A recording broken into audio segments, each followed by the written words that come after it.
दंडवत प्रणाम. एक अशी वेळ होती की मी हॉस्पिटलच्या बेडवर होतो. शरीर साथ देत नव्हतं.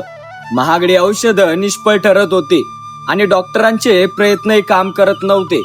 डोळ्यात पाणी आणि मनात एकच प्रश्न होता, देवा माझ्यासोबतच असं का होतंय रे?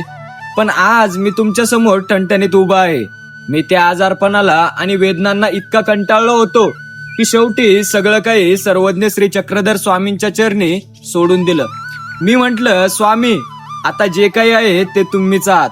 तिथेच मला स्वामींच्या विचारांची प्रचिती आली. स्वामी म्हणतात, दुःख हे तुम्हाला छळण्यासाठी नाही तर तुमच्या पूर्वकर्मांचा नाश करण्यासाठी येतं. माझं ते आजारपण म्हणजे माझ्या कर्मांचा हिशोब होता. जसं सोनं आगीत तापवून ते अधिक चकाकतं, तसंच त्या दुःखाने मला आतून शुद्ध केलं. जिथे विज्ञानाचे हात टेकले होते तिथे स्वामींच्या श्रद्धेने मला मृत्यूच्या दाढेतून बाहेर काढलं.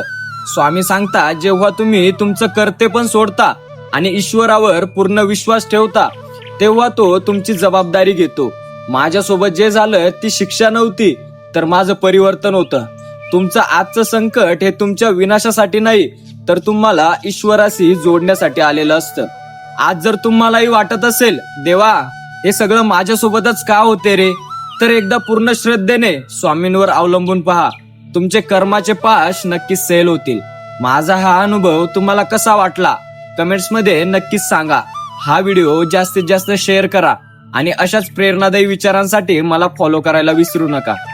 दंडवत प्रणाम.